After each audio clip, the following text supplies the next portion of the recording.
Fala licitante, tudo bem com vocês? Hoje no nosso momento da licitação separei para tratar neste vídeo de um tema prático extremamente importante que pode estar no seu dia a dia, pode ser objeto, você pode necessitar muito dele. Se você é licitante, consultor ou tem interesse em trabalhar com licitações e contratos administrativos, não deixe de nos acompanhar. Eu sou Renato Pessoa Manucci, advogado e consultor em licitações. E vamos ao que interessa. No vídeo então nós vamos tratar sobre a penalidade de suspensão do direito de licitar e a aplicação aí dessa penalidade tanto na Lei 866 quanto na nova Lei de Licitações e Contratos. Já explico o porquê de tratar do tema também face da Lei 866, porque nós temos licitantes que foram apenados na vigência desta lei e é isso que pode suscitar dúvidas. Ainda que a licitação seja regida pela nova Lei de Licitações, podem se questionar, podem se discutir se eu aplico o regime anterior da 866, da penalidade, ou o regime da nova lei em relação a essa penalidade. Isso tudo com um tempero a mais em face de uma decisão do Superior Tribunal de Justiça recente que determinou que na aplicação dos processos administrativos sancionatórios, ou seja, no sistema punitivo administrativo, nós aplicamos o princípio do tempus regit actum, ou seja, a lei vigente ao tempo da prática do ato, ao tempo da aplicação da sanção, né? Inicialmente, convém lembrar que na vigência da Lei 866 havia uma grande divergência sobre o efeito subjetivo, a extensão subjetiva desta sanção. Ou seja, discutia-se se esta sanção, a aplicação dela era restrita ao ente federativo que aplicou a sanção, impedindo que o licitante apenado participasse de licitações apenas e exclusivamente com o ente que aplicou a sanção, podendo participar de outros certames promovidos, por exemplo, pela União, se ele foi apenado no Estado, ou se essa penalidade ela espraiava os seus efeitos para todos os entes, de modo que o licitante não poderia participar de nenhum procedimento licitatório promovido pela administração pública.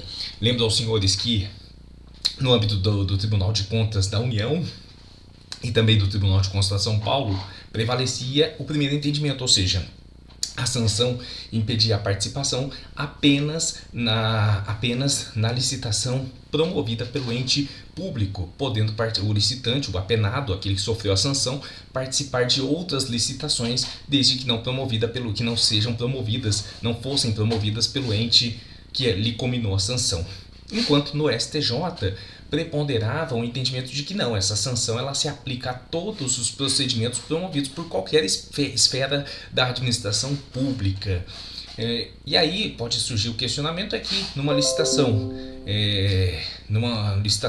já na nova lei de licitações, um licitante apenado com a suspensão do direito de licitar por 2 anos, que era o prazo máximo que a Lei 866 permite, ele foi apenado e está participando da licitação. Eu vou aplicar o regime da nova Lei de Licitações, né, que incorporou o entendimento do Tribunal de Contas da União, no sentido de que esse licitante ele fica impedido de participar de licitações promovidas pelo ente público que lhe aplicou a sanção, mas pode participar de outros procedimentos licitatórios, ou se eu vou aplicar o regime vigente da sanção aplicada na época, que é a Lei 866, e aí, dependendo se concluir que se aplica o regime da 866, que é o regime vigente à época da sanção, nós vamos ter uma divergência aí, conforme o entendimento que se adote. Você pode ser aí, se você tiver numa licitação, por exemplo, se você foi apenado com a suspensão, você pode sofrer impugnações e ter que contestá-las no âmbito administrativo. No âmbito administrativo nós temos o entendimento do Tribunal de Contas da União,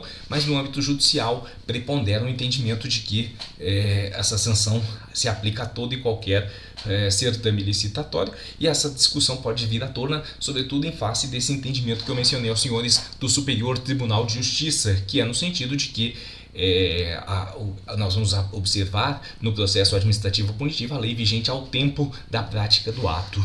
É isso, senhores. Este é um panorama que eu trouxe aqui, os senhores, para quem participa de licitação, para quem é consultor, isso pode aflorar aí em processos de licitações que ainda estão em curso, porque considerando que a lei 866, a vigência final dela foi extinta em 31 de dezembro de 2023, nós estamos ainda a 6 meses do termo final desse prazo, e essas punições por 2 anos podem viger até exatamente esse período. Então nós podemos ainda encontrar situações que demandem uma análise criteriosa, e aí essa questão vai suscitar uma análise, uma discussão até por vezes um pouco mais complexa, e vocês têm que dominar o assunto para poder participar aí dos certames, até mesmo para apresentar eventuais recursos ou respostas a recursos, impugnações, ou mesmo se a situação se complicar, aí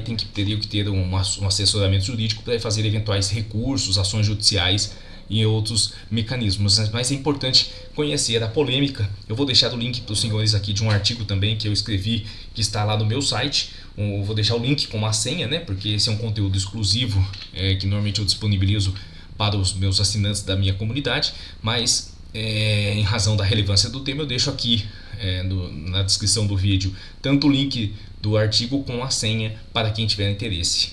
É isso. Eu fico por aqui com o nosso vídeo. Se você tem interesse em outros conteúdos de licitações e contratos administrativos, não deixe de ativar as notificações e fazer parte do nosso canal. Forte abraço.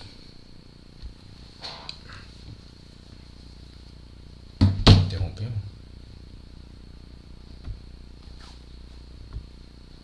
Interrompeu sim.